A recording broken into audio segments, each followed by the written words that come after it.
Hello everybody, welcome back to the channel. My name's Kevin, I'm a geek, you're watching Kevin the Geek, and welcome to my surprise video. And you probably weren't expecting that I was going to be doing another Dave Gorman Model Life is Goodish. If you had seen my plans video, or you'd seen, the actual schedule that I'd uploaded, I did say that there may be some surprises, some stuff that maybe I would try and add in and fit in. And to be perfectly honest, I needed to put in Dave Gorman's Model Life is Goodish, because I tell you what, recently a lot of my Dave Gorman Model Life videos have just like really shot up in their viewership. So yeah, people are liking them. So I was like, I have to put this in. So this one is for you guys. This is series 1. It is episode number 6. Let's check it out. Will it make posters cheaper? I don't know, will it? Hello, my name is Dave Gorman, and I think that modern life is good. Ish. Of course, some of it's just good, and that's good, but some of it's more ish. And that's interesting. And so I guess that's the stuff I want to discuss. Cool. I've loaded up my laptop with stuff that will help me explain my case, and I'll steer us through it using this remote control. Perfect. Now, whether you think it's a good thing or a bad thing, I doubt there are many people here who would disagree with me when I say that in our modern lives, the role of Christianity is in decline.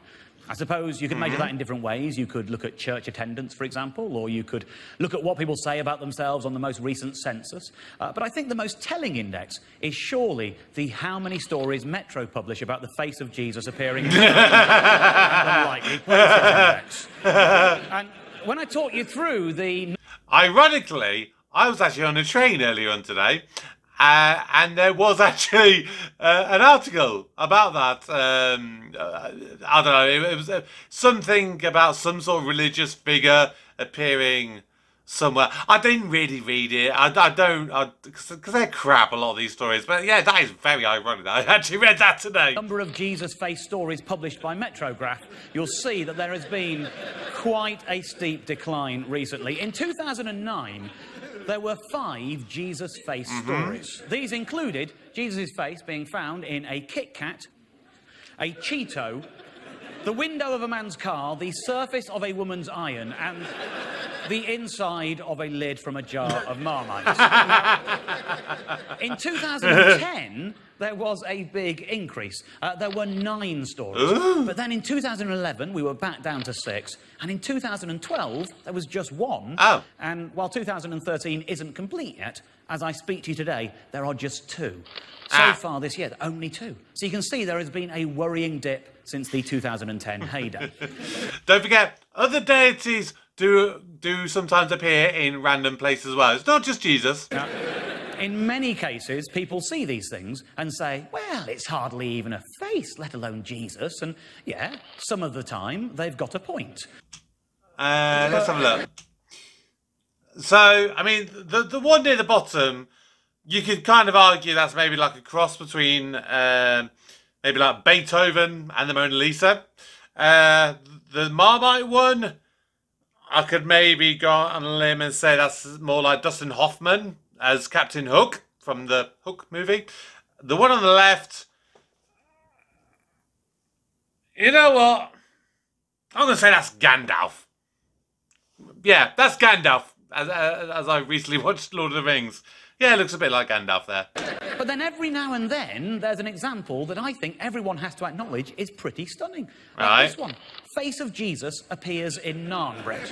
Yeah. This one is truly incredible. There it is. And if I just show you the photo in close-up, you can see that the face in there is really good. I'd say it's more Bob Marley. It becomes even clearer. Now, ask yourselves, is that the face of Jesus? To me, I think, well, it is if you think it is. To me, it's not. To me, it's quite clear who that is. If I just bring his face through, here you go, it's starting to show now. It's quite clear to me that is Jason Orange from Take That, isn't it? You have to ask. You have to ask. For a moment, I thought it was going to appear as Michael Jackson. The way it was fading through, I thought it was Michael Jackson. Why would the face of Jason Orange from Take That be appearing in naan bread? Could it be magic? Who knows? Oh. Who knows?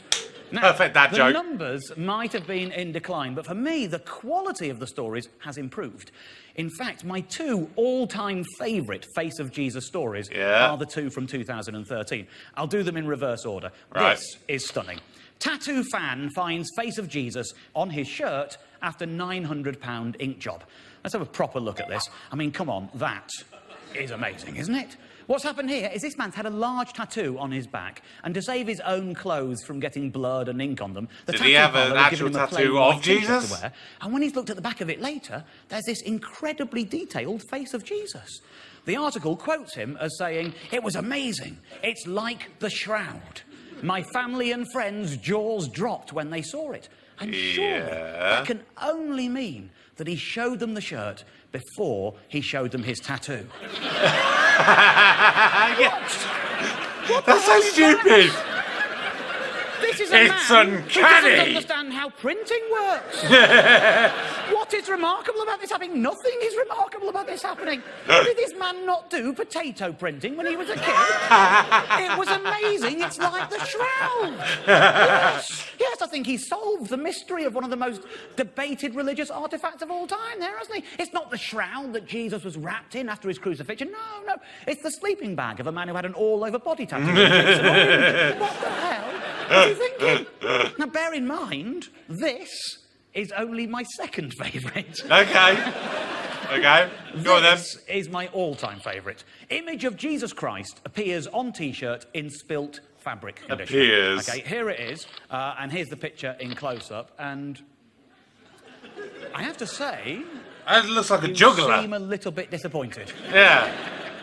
As if this is somehow not as good as the tattoo one. Yeah. But it absolutely is my favourite, and for a very good reason, which is that I made this one.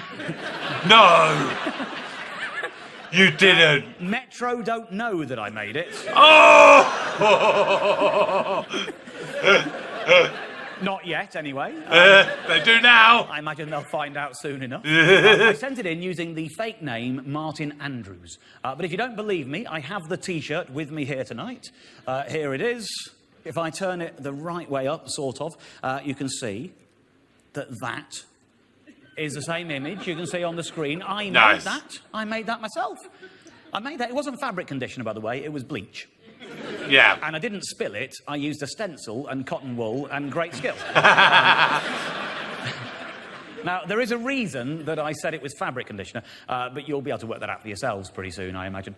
Now, you might well be asking, why did you do that, Dave? Why did you do that, Dave? I did it because I was concerned about the graph, wasn't I? Someone had to do something.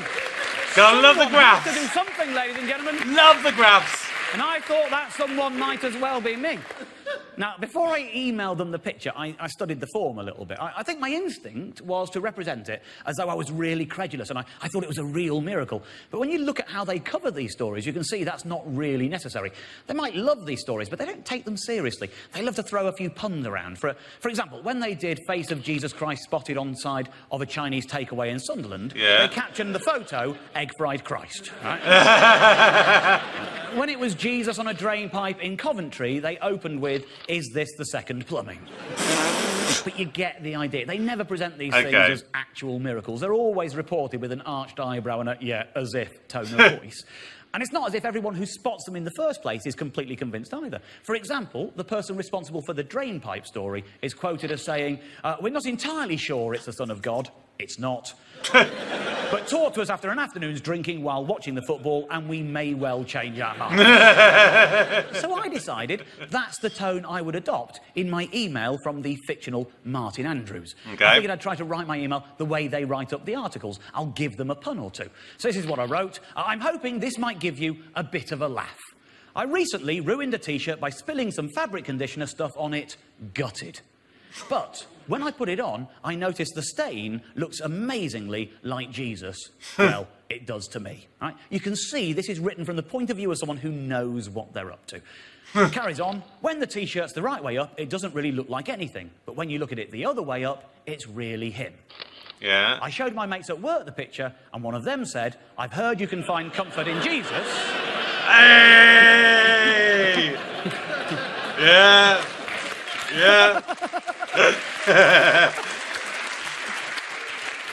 You're giving yourselves a round of applause for working out why I said fabric conditioner and not bleach. I love you. I love you. But you found Jesus in comfort. I'm basically writing their article for them. Yeah. I'm doing all the work. It sort of looks like he's juggling. Yep. I think you can agree. It does. It absolutely does. But if you ignore the blobs above him, it's really clear. It's like he's standing with his arms out, like the Fonz. Fonz? Really? Hey! I've never seen. And for younger viewers who don't know who or Is it what Happy the Days? Fonz is, that wasn't me having a stroke. The Fonz was, as Wikipedia confirms, a character played by Henry Winkler. It was in a Happy sitcom Days. called Happy Days, and that was my not very good impression. Yeah, I've heard loads of stuff, like loads of Americans loved it apparently in that sort of era. If anyone's seen Happy Days, and because literally other than I literally know nothing about the Fonz, so someone explain it to me. But anyway, that's the email I sent them, and as you can see, the article quotes the Fonz line and the comfort gag, so it's pretty much mission accomplished.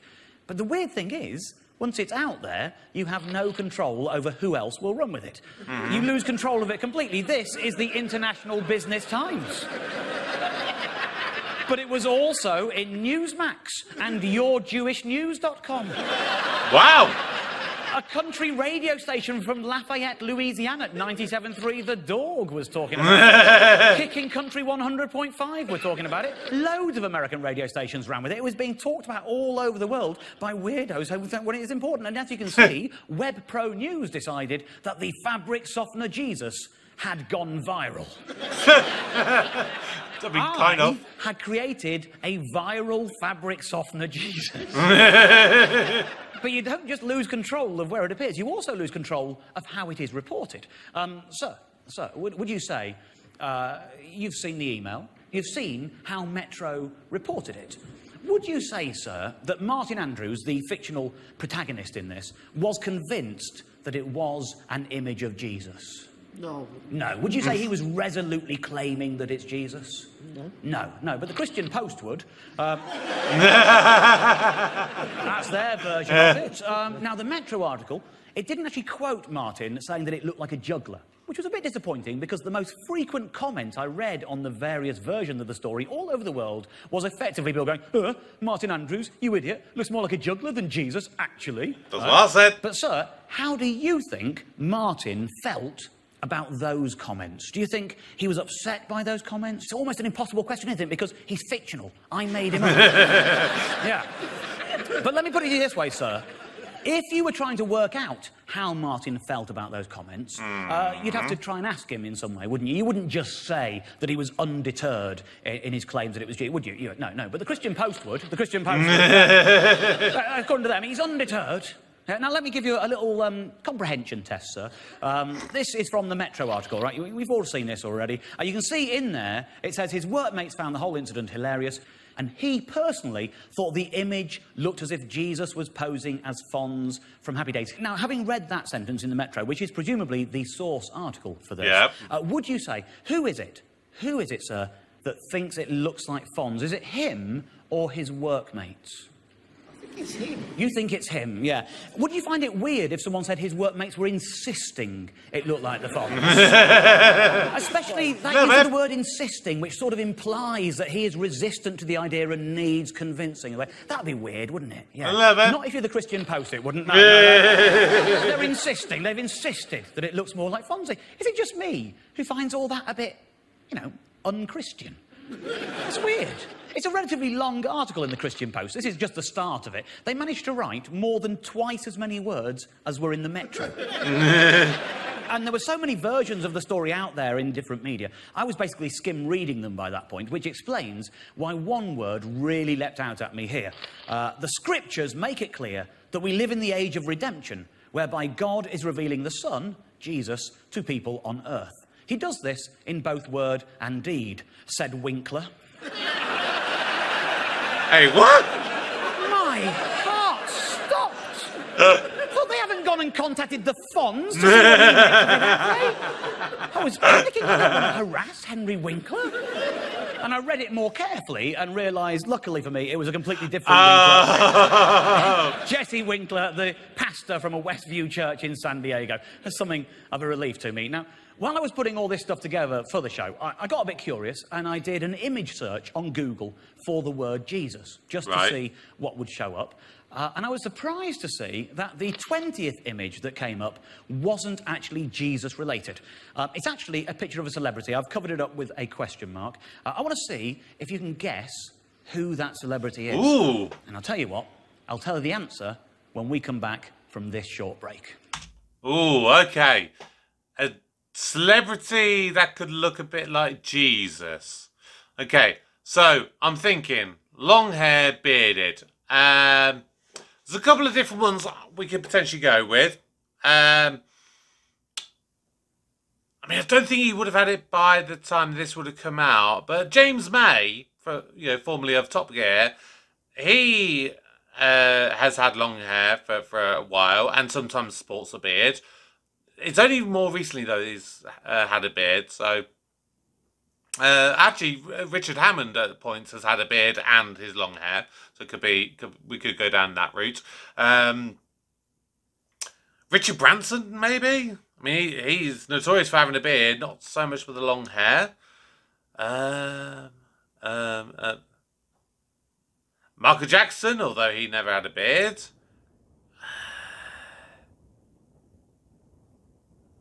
I'm struggling to think of more people with long hair and beards.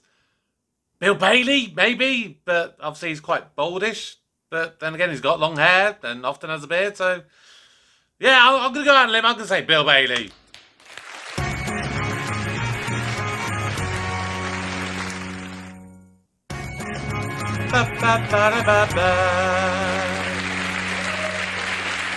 Welcome back to Modern Life is Goodish. My name is Dave Gorman, and before the break, I showed you the result of a Google image search for the word Jesus.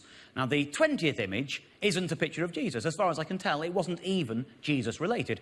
It is a picture of a celebrity, but the question is, which celebrity is it? Does anyone here have a guess? Put your hand up if you think you have a guess. On the front here, there's a guy. The microphone's with you now, sir. Jason Orange. Jason Orange.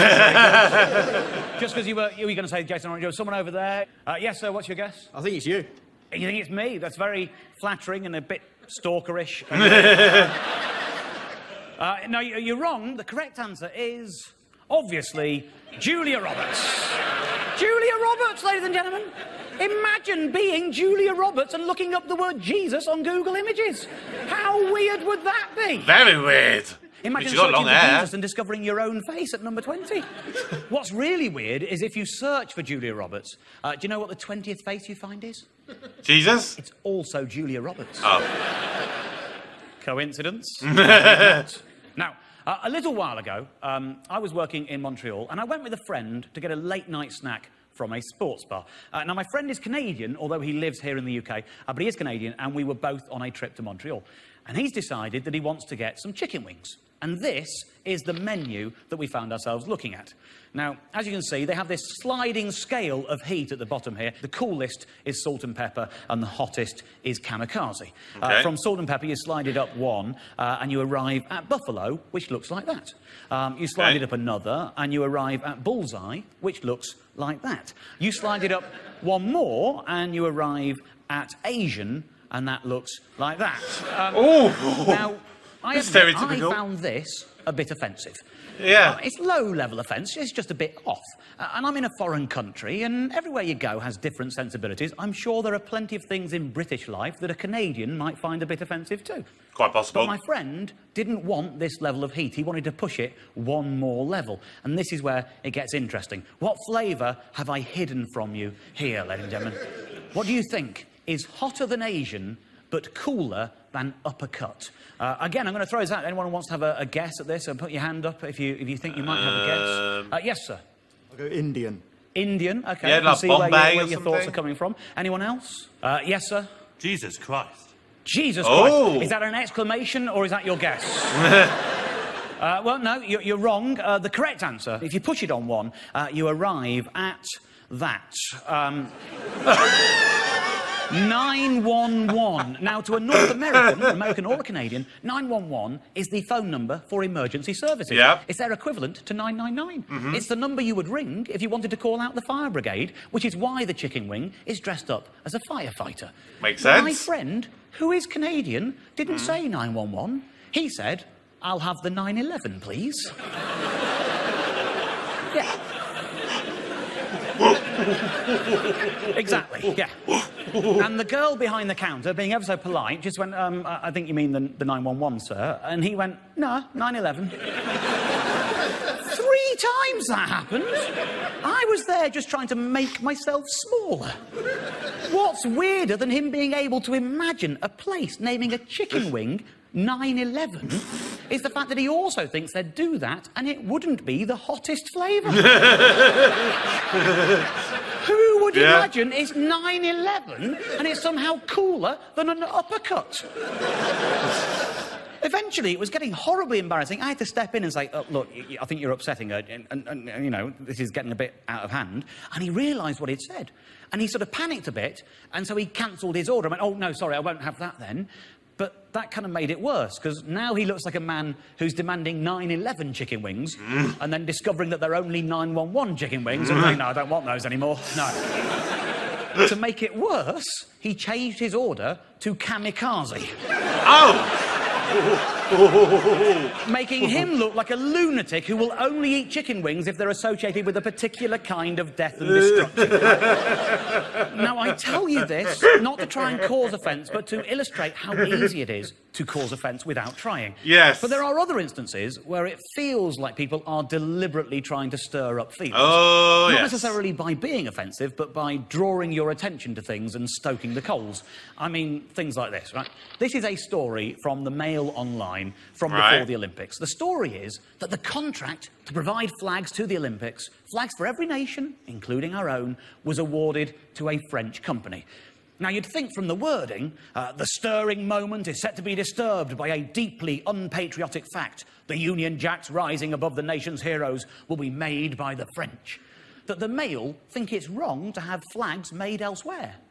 Which is odd, because in their online shop, they sell this Union flag gift set, which, and I have checked, is made in China. So maybe they're not that bothered after all. But plenty of other people were. I visited countless websites where this scandal was being discussed by the outraged. We got a fan poem? I visited several sites because I have a hobby. My hobby is collating the more eccentric comments I find littered around the internet. Which is what I've done with people's comments on this Olympic flag scandal. I've turned those comments into something that I like to call a found poem, which I would like to perform for you now. Love this bit! A nation's flag should be made with passion. Only British workers can make a British flag properly. I, for one, will never stand and salute a Union Jack made by French hands. For crying out loud, it is not a Union Jack. It is a Union flag. Yes! It is only a Union Jack when it's on a ship. This is a junior school level fact. All for fans of Doctor Who. Or at least it was when I was at school. I suppose these days our children are more likely to learn about gay sex and foreigners. France, why France? Why, of all places, France? I'll tell you this. My great-grandfather didn't fight France in 2 world wars. I thought it said great-grandmother. Just so we could let them make our flag. And we did fight the French. A spokesman says the company won the tender fair and square. Yeah. And that's the problem, right there. It shouldn't be fair. It should only be open to British companies. It should be patriotic before it is fair. I wouldn't be surprised to learn that this French company bid low on purpose just to win this contract.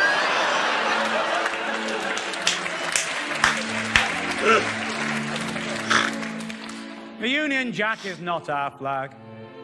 I've seen our new flag. New flag? It is a white cross on a white background.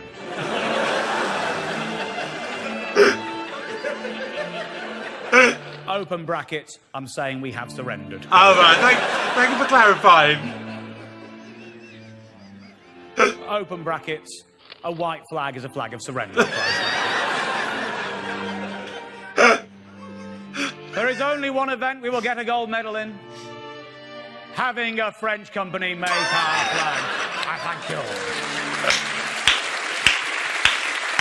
Thank you to Bill Ross, Green Quartet, ladies That's and quite gentlemen. a Bill fan Ross, poems, Green Quartet. actually. We'll be taking a quick break and we'll be right back. We're back soon. Number 2 is like in the part 3. Oh, why is it always meant to bring me to tears? The fan poem bit. Oh, it's so good. It's so true. People are twats on comment boards most of the time. You guys aren't. You guys are lovely. To Modern Life is Goodish. My name is Dave Gorman, and I was walking down the road the other day when I saw something that piqued my curiosity. I was walking home from the tube, and about halfway down my local high street, there is an ice cream van. Now, I was about 5 yards shy of the ice cream van when I noticed that at the front of the queue there were 4 Muslim women. And they were all wearing the niqab. If you don't know what that is, it is the full face veil. Now, they all bought 99s. Now, ladies and gentlemen, I think it is human to be curious. And I had never seen this before, and I don't think it would be human of me if I wasn't at least a little bit curious as to how that was going to pan out. Yeah. I want to stress there is no prejudice involved in that thought. And I'm not especially proud of this, but I became aware that I was slowing down. I wanted to slow down because I wanted to make sure I was still there in the vicinity when they began eating their ice creams. And I've thought a lot about this since. I've thought about whether I should have just approached them and said, hello, I'm sorry to trouble you. I'm just curious, forgive me. I just want to know how you're going to eat that ice cream. But I couldn't, because let's face it, that would be weird under any circumstances. Yeah. You change this situation and make that a woman I know who isn't wearing a niqab, and hello, can I watch you eat an ice cream? That's still weird, isn't it? It's still uncomfortable. But I found myself slowing down, and as I approached them, they still hadn't started eating it, and I passed them, and they still hadn't started eating it, and I dawdled, and I'm ashamed of this, but I got my phone out as if I was checking messages, and then I suddenly caught myself, and I realised what I was doing. I thought, hang on, I am now just a strange man standing in the street looking at women I don't know, and that's definitely weird, and possibly intimidating, and you just need to let this go. And so I walked home, and when I got home, I was too embarrassed to tell my wife what had just happened, but I couldn't leave it. My head would keep thinking about it. And incidentally, it does occur to me that if anyone is turning on their TV now and seeing that on the screen, they might well be thinking, bloody hell, catchphrase has got weird, hasn't it? I'll tell you what, I can feel the image makes some people a bit uncomfortable. Even though there's genuinely no edge to this, I'm not trying to politicise it in any way. This really is just about my curiosity. But I will take the picture away. I don't want anyone to feel uncomfortable. Although actually now that's just a bit patronising, isn't it? Because that is a perfectly innocent image. There is no criticism involved. It's not insulting anyone. I shouldn't really take it away just because I'm worried about how other people might interpret it. Really, I shouldn't. I'll put it back. How the hell did she do that? You turn your back for 1 minute? What happened? Where's the plane gone? That's all this is about. That's all this is about. I just wanted to know how that would happen in real life. And I really don't think being curious makes me bad. But I gave up and I went home and I still don't know what technique they were going to adopt. I know there's only really 2 options. They were either just going to lift the veil and get on with it, or they were going to go somewhere more secluded and discreet. And I don't know if that says anything about what other people who wear niqabs would do. Maybe everyone has different techniques. I don't know. Now, I was aware that I was thinking about it for a few days, but it turns out that even when I stopped thinking about it, my brain carried on thinking about it behind my back. Okay. I know this because a few days later, at about 4 in the morning, I woke up with a start. I sat bolt upright, and the suddenness of it woke my wife as well, and she turned to me and said, "Are you all right?" And I said, "Yeah, I was just having a weird dream." And she said, "What about?" And I said, "Well, about how to eat an ice cream when you're wearing a niqab." And as I said it, I immediately wished that I had told her what had happened a few days earlier, because having this land completely out of the blue just made it even weirder. But she said, what? And I told her again, and she said, but I don't wear a niqab. And I said, no, not you. I mean, people who do. I invented a thing in my dream. I invented a thing. It's like, it's a veil, but it's on tracks, like a drawer, and it moves forward. And the fabric stretches, and concertina's out, and concertina's back, and when it's out, you can put anything you like in there. It's behind the veil. You can eat an ice cream or a snack. It's just there. It's hidden, and it was wonderful. It protects your modesty. And in my dream, I thought we were going to be millionaires. In my dream, I thought I'd invented something important. And she said, well, that's okay. It's just a dream. It's just silly. I said, no, you don't understand. In my dream, I was on Dragon's Den. And Theo and Deborah were putting up the money. They were in. But when they asked me if I had a name for it, I told them I did. And I don't know how I had a name for it. I don't know how I invented it. My subconscious has invented it and named it. I told them what I was going to call it, and they instantly withdrew the money. She said, what? Theo Pathetus and Deborah Meaden withdrew the money because of the name? She said, well, what the hell was it? Yeah. I said, it was the Knickerbocker Glory. I didn't mean anything by it. I really didn't. I didn't mean any harm. That is what happens if you put a stopper in my conscious mind's curiosity. If you tell me you're not allowed to ask about this and you shouldn't want to know about this, my subconscious is still going to go out and play with it. And I think it's a shame that we sometimes choose to carry on living in ignorance because we're worried that asking a question will cause offence. And these are always tricky areas to discuss in this environment. If anyone who does what I do for a living mentions these topics, there will always be people who expect offence and look for offence, whether any is intended or not. Now, I'm trying my hardest, and I hope you can see that I'm treading carefully. I'm trying to pick the right words. And the truth is, I would be upset if anyone was offended. Now, I think some context would probably help here. It's only fair for me to lay my own cards on the table and explain my own background. I am an atheist. But I hope I make no judgments about anyone who isn't. And that's partly, I think, because I was raised in a home of faith. I'm curious to know how many of you can tell, from what little you know of me so far, what faith I was raised in. So, just for the hell of it, I'll give you a multi-choice. Do you think, ladies and gentlemen, I was raised A, Christian, B, Jewish, or C, Buddhist? See, my initial thought was Jewish. Who here thinks I was raised in a Christian home? Okay, a few of you. Who here, by show of hands, thinks I was raised in a Jewish home? Okay, a sort of 50-50 split between the two. And who here thinks I was raised in a Buddhist home? Yeah, a few idiots craving attention. The truth is, ladies and gentlemen, that I was raised in a Christian home. Until recently, my father was a church warden at his local church. I used to have to say the Lord's Prayer before bed, grace before Sunday lunch, and so on. I am a lower middle-class man from the middle of the country. Everything in British cultural life is aimed at me and people like me. It's a very comfortable place to be. I'm not surprised to see so many people thinking that I'm Jewish, because that confusion seems to happen all the time with me. And I have no idea what I'm doing to give people that impression. It genuinely happens all the time. A while ago, a friend sent me a copy of a Jewish lifestyle magazine called J Lifestyle. It's not the clearest. They've got a blue J against a blue background, but it is there, J Lifestyle. Now, this came from my friend with a note attached. It said, "You'll enjoy this copy of the magazine, Dave. You're in it." P.S. I didn't know that you were one of the tribe. His words, his words. Tribe? Imagine how feverishly a Gentile can flick through a Jewish lifestyle magazine when they've been given that information. I found the page in question. Here it is, ladies and gentlemen. 25 literary Jews. J Lifestyle pays tribute to Jewish authors and their contribution to the world of literature. And I am number 12. That's weird, isn't it? You think they'd have a register? You think Google Work Adventure. Who isn't? Surely you would think, wouldn't you? So hang on, let me Really just weird. go and read that. number 12. Who is he? Stand-up comedian turned writer who conducts quirky experiments and turns them into books. Examples include Are You Dave Gorman? Yes! Check out that full series. I completed that.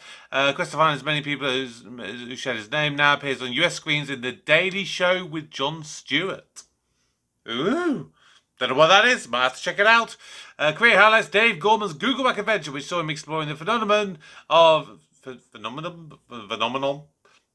That sounded weird the way I just said that. But of running internet searches on Google, which only had a result. I did also do my reaction to Dave Gorman's Google Back Adventure. Full video is on YouTube. Go check it out.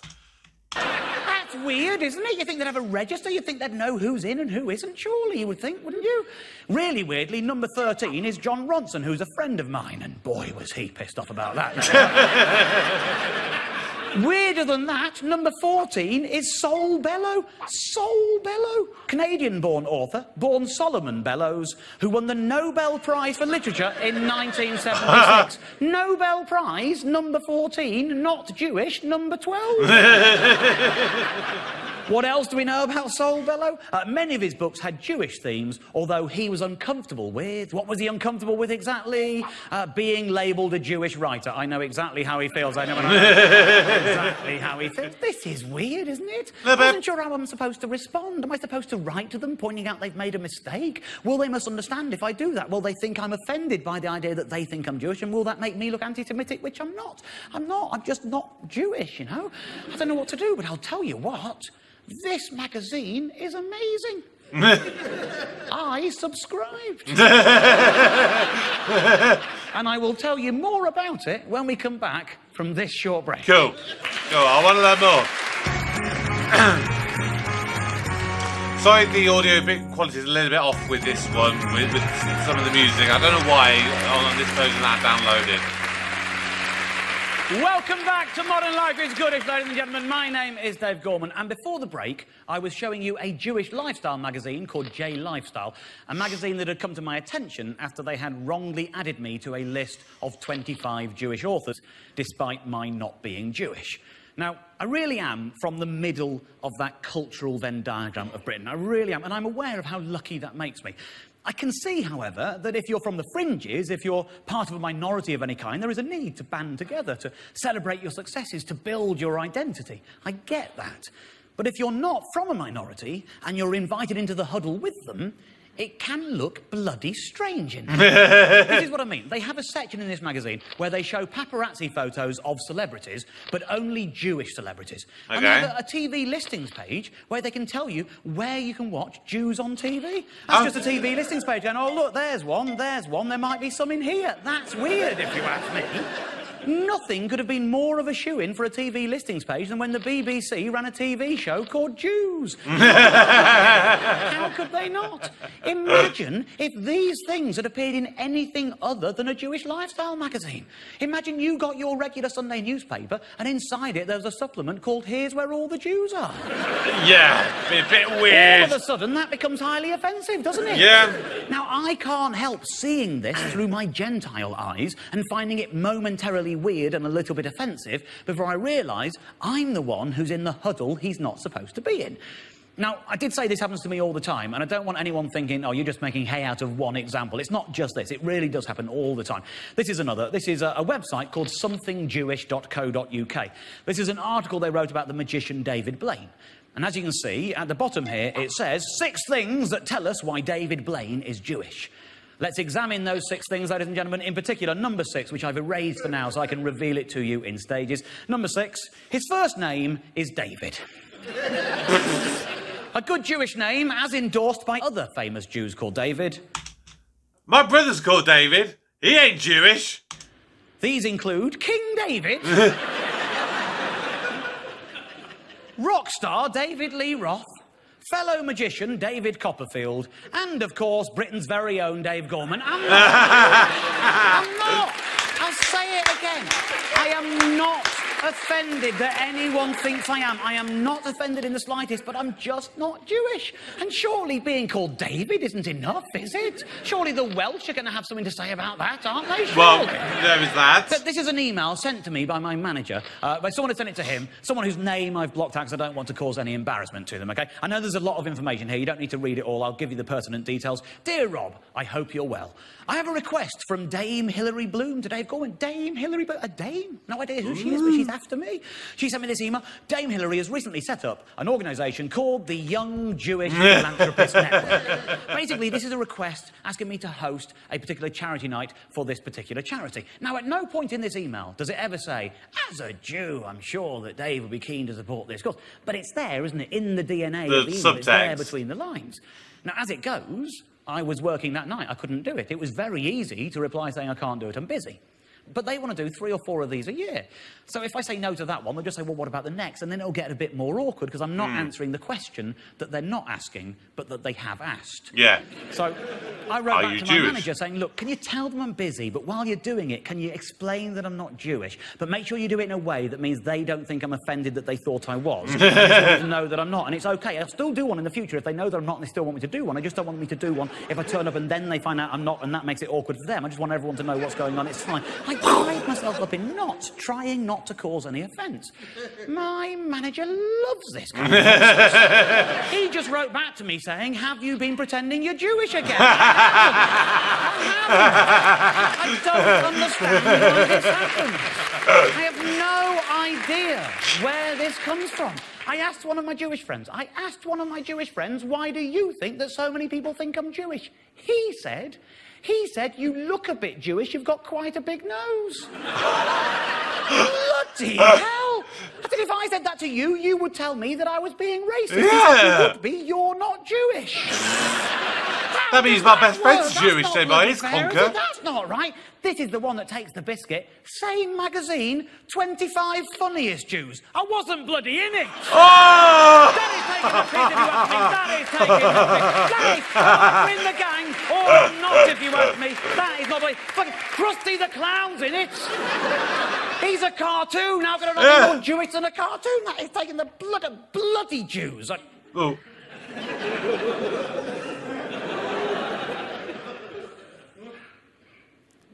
That was wrong. Yeah. And I would like to apologise for any offence that I might have caused. But do you know what was even more wrong? Yeah. That you laughed at it, ladies and gentlemen. You want to take a good, long, hard look at yourself. Yeah. It's all right for me, because I'm Jewish. Well, apparently, anyway. I'm not. I really have. I've tried my hardest to talk about these things in a way that doesn't offend people, and it really would upset me if anyone was offended. But there is actually one thing from tonight's show that I feel a little bad about. I have a bit of a confession to make about the Jesus T-shirt. I was just having fun. I didn't mean to upset anyone, but I am aware that some people, amongst all the abusive comments people had left, saying, that's not him, that's a juggler, what are you thinking about, you idiot? There were a few people there going, oh yeah, no, that's Jesus, you're right, God works in mysterious ways, and so on.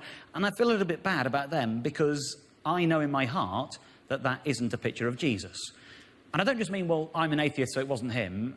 I mean, you know, you might be thinking, well, you did try to make a picture of Jesus, so it kind of is. What I mean is, I know it wasn't a picture of Jesus because I know who it was a picture of. Oh. Now, I've already explained that I made it and that it's bleach and not, as the headline said, fabric conditioner. Yeah. I think it's worth me explaining it in a bit more detail. Okay. So this is the image, and to make it, I used this stencil. If I lay one picture on top of the other, you can see how they correlate pretty closely. Now, I made that stencil by printing this image on an acetate and then cutting it out using a craft knife. And then I tried applying bleach to various different items, including an old bath mat, just to see which fabrics behave best and which one would give me the most convincingly accidental image. And as it turned out, it was the T-shirt. But because I made the stencil, I know what I used to make the stencil. Yeah. And it definitely wasn't Jesus. Right. Because that stencil was based on this picture, which was based on this picture.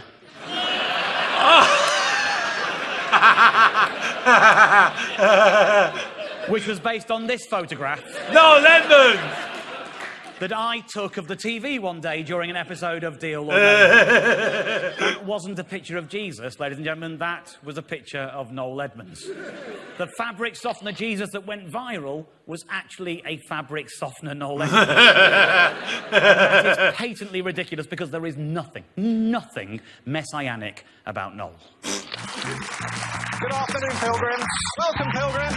Hello, pilgrims. Hello, pilgrims. Nah, nothing at all. Nah. Let's be honest, put your hands up if you're not a pilgrim. It's just me, then? Just me? You're all pilgrims. OK. Now, obviously, ladies and gentlemen, I am aware that we have talked about a tricky subject tonight, and it leads us, I think, needing a kind of group hug. But we can't have a group hug. It's just not practically possible. But we have the next best thing, which is one more extra found poem. Oh, yes! Now, many people would have it that science and faith are at loggerheads, that there is some competitive edge between them, that only one can be true. I don't see it that way, but many do. And nothing brought this to my mind more than recently when the Higgs boson particle was found. It was announced. This is a particle that was meant to explain all science, open avenues to whole new knowledge. It was predicted by Higgs. It was proven to be true. And many papers named it the God particle. And you can see how a name like that would ire some people. Yeah. I've taken the comments I found on the many, many stories. It was all over the papers, the many stories in which people were discussing this. I've turned them, ladies and gentlemen, into something that I like to call a fan poem. Which I would like to perform for you now. Again. Yes! 3 cheers for Higgs boson. Hip hip hooray! Hig hig. Hooray. Can someone please tell me in what way this Higgs boson particle is going to make our lives better? Will it make cars faster? Will it make toasters cheaper? I, for one, cannot see how. But if it is of no practical benefit, then what is it for? Yeah.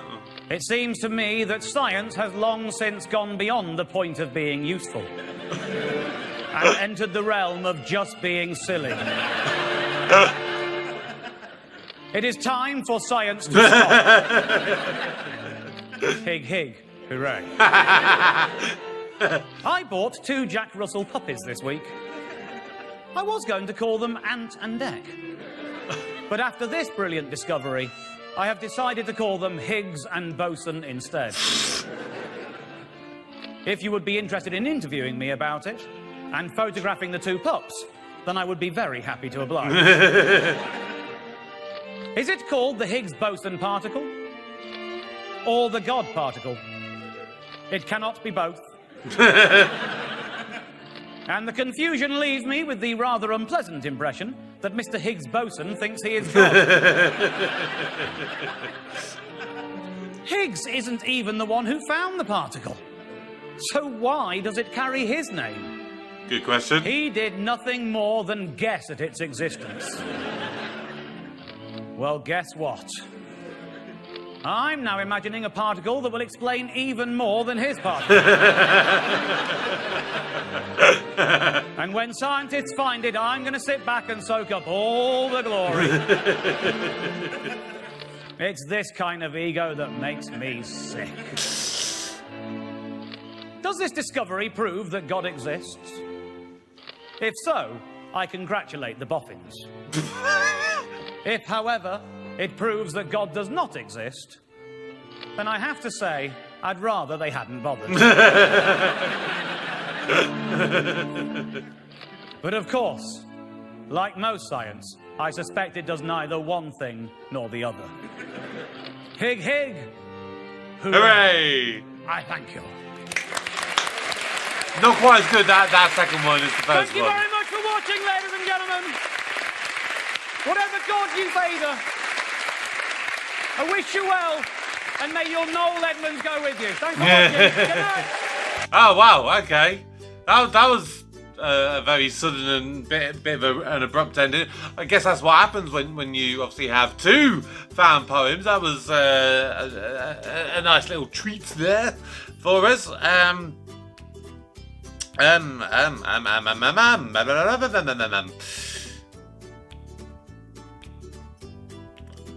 was going to say, like, I wonder what we're going to do in Series 2. But in reality, it's just going to be more of the same, isn't it? It's literally going to be more of the same. Because this was the last episode. I think it was like 6 episodes in each of the... Is it 5 or 6 series? I can't remember which. But yeah, so... Another absolute blast of an episode. It really, really was. So that is actually technically my 7th reaction to Dave Gorman's Modern Life, because obviously the very first one I did was one from like Series 5, which when I get round to it, I am going to do sort of a rewatch of that one. Because to be honest, other than the geek bit in that, I've not remembered much of it, and so it'd be quite fun to revisit it. But you know, I always say it, I never tire of saying it. Dave is just a master storyteller. He hooks you in and he reels you in every bloody single time. And I love it. Love it. Love Dave Gorman. I love that you guys, you know, so many of you have been finding my Dave Gorman videos lately. Like I said, you know, I've done Dave Gorman's Google Whack Adventure. I've completed Are You Dave Gorman? I've done all 6 episodes. I've done the first episode so far of Dave Gorman's Important Astrology Experiment. I don't think I'm gonna find the time to be able to fit that one in this month because, of course, like I've said, you know, it's the month where I go away on holiday, so I'm stopping videos for about 12-13 days. So yeah, Dave Gorman's Important Astrology Experiment probably is not going to come back until July. But you know, keep checking out all of my content, whether it's Dave Gorman, whether it's other stuff. I have an absolute blast, and yeah, if enough people put comments down and I get some silly ones, maybe at some point I can create a found poem of my very own. Who knows? You never know. That's going to do it for today's reaction. Thank you so very much, and I hope you enjoyed this sort of extra surprise video that you weren't expecting today. That's going to do it for now. My name's Kevin. I am a geek, and you've been watching Kevin the Geek. Goodbye.